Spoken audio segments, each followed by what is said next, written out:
বন্ধুরা, এটা দেখে নিশ্চয়ই তোমরা বুঝে গেছো আজ কি বানাতে চলেছি।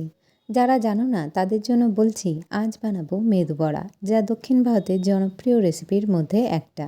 খেতে কিন্তু দারুণ হয়। এই মেদু বড়া বানানোর জন্য এখানে 2 কাপ বিউলির ডাল আর আতপ চাল নিয়েছি 4 টেবিল চামচ। এখানে ডাল আর চালটাকে ভালো করে ধুয়ে 4 থেকে 5 ঘন্টার জন্য ভিজিয়ে রেখেছিলাম। তোমরা শুধু বিউলির ডাল দিয়েও কিন্তু এই রেসিপিটা বানাতে পারো। আমি একটু ক্রিস্পি ভাব আনার জন্য এখানে চাল ব্যবহার করেছি। এরপর একটা মিক্সিং জারের মধ্যে জল ঝরিয়ে নেওয়া বিউলির ডাল নিয়ে নেব, আর এরই সাথে জল ঝরিয়ে নেওয়া আতপ চালটাকে একসাথে নিয়ে সামান্য একটু জল দিয়ে মিহি করে পেস্ট তৈরি করে নেব। পেস্ট তৈরি করার সময় জল কিন্তু খুবই সামান্য দেবে। ব্যাটার পাতলা হলে কিন্তু বড়ার আকার দিতে অসুবিধা হবে। দেখো, ঠিক এমন ঘনত্বই হবে। এরপর মিক্সিং জার থেকে ব্যাটারটা একটা বড় বাটিতে ট্রান্সফার করে নেব। এরপর মিক্সিং জার থেকে ব্যাটারটাকে একটা বড় বাটিতে নিয়ে ভালো করে 5 থেকে 6 মিনিট হাত দিয়ে ভালো করে ফেটিয়ে নেব। ব্যাটারটা হালকা হয়েছে কি না তার জন্য একটা বাটিতে জল রেখে এক টুকরো ব্যাটার জলে ফেলে দেখে নেব। দেখো, এরকম ভেসে উঠলে বুঝবে ব্যাটারটা একদম তৈরি। এবার ব্যাটারে 1 ইঞ্চি আদা আর 2টো কাঁচা লঙ্কা বাটা দেব। তোমরা আদা কুড়িয়েও দিতে পারো। এর সাথে দিয়ে দেব একটা মিডিয়াম সাইজের পেঁয়াজ কুচি, কিছুটা ধনেপাতা কুচি, অল্প করে কারি পাতা কুচি আর 1 চা চামচ গোটা জিরে আর পরিমাণ মতন লবণ দিয়ে ভালো করে হাত দিয়ে মিশিয়ে নেব।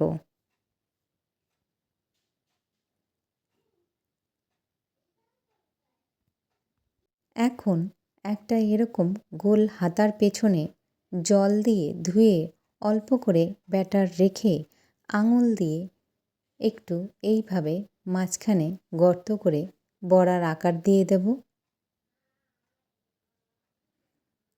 কড়াইতে তেল গরম করতে বসিয়ে দিয়েছি। এখন একটা করে বড়া এইভাবে আস্তে করে ছেড়ে দেব। বড়াগুলো লো টু মিডিয়াম ফ্লেমে সোনালি রং হওয়া পর্যন্ত ভেজে নিতে হবে। এইভাবে অল্প আঁচে কিছু সময় নিয়ে বড়াটাকে ভেজে নেব, যাতে বড়ার ভেতরে কাঁচা ভাব না থাকে। এখন বড়াটাকে কিছুক্ষণ ধরে এইভাবে নেড়ে চেড়ে ভেজে নিয়ে একটা টিস্যু পেপার দেওয়া প্লেটে উঠিয়ে রাখবো। দেখো, দেখতে কতটা সুন্দর হয়েছে। এইভাবে একটা করে বড়া ভেজে নেব, আর প্রতিবার বড়া ভাজার সময় হাতাটা জলে ধুয়ে নেব, না হলে কাঁচা অবস্থায় বড়া কিন্তু হাতার মধ্যে লেগে থাকবে। তাহলে তৈরি করে নিলাম মেদু বড়া। এখন একটা বড়া ভেঙে দেখিয়ে দিচ্ছি। দেখো কতটা ফ্লাফি আর উপরটা ক্রিস্পি হয়েছে। এখন এই মেদু বড়ার সাথে নারকেলের চাটনি কিন্তু দুর্দান্ত লাগে। তাই আজ তোমাদের সাথে নারকেলের চাটনির রেসিপিটাও শেয়ার করব। নারকেলের চাটনি বানানোর জন্য এখানে শুকনো কড়াইতে নিয়ে নিয়েছি 2 টেবিল চামচ কাঁচা চিনেবাদাম ভেজে নেব। অল্প আঁচে কয়েক মিনিট বাদামগুলোকে ভেজে নিলেই হবে।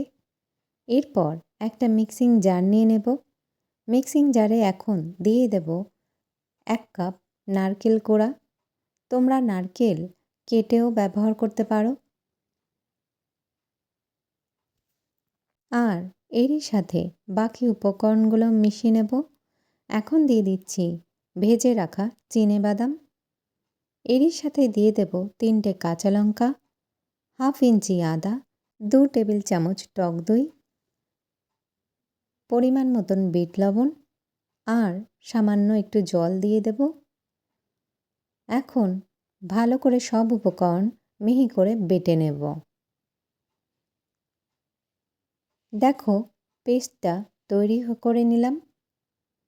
এরপর এটাকে একটা বাটিতে ট্রান্সফার করে এর মধ্যে আরও একটু জল মিশিয়ে নিয়ে পাতলা করে নেব। নারকেলের চাটনি ঘন বা পাতলা করার জন্য তোমরা নিজেদের প্রয়োজন মতো জল ব্যবহার করো। এরপর একটা হাতায় 1 চামচ সর্ষের তেলে কিছুটা গোটা কালো সর্ষে, দুটো শুকনো লঙ্কা আর কিছুটা কারি পাতা দিয়ে নেড়ে চেড়ে ফোড়নটাকে রেডি করে নেব। গ্যাস ওভেন বন্ধ করে ফোড়নটাকে গরম অবস্থায় চাটনির উপর ঢেলে ভালো করে মিশিয়ে নিয়ে রেডি করে নেব। এখন মেদু বড়ার সাথে নারকেলের চাটনি আর সাম্বার ডাল দিয়ে পরিবেশন করব।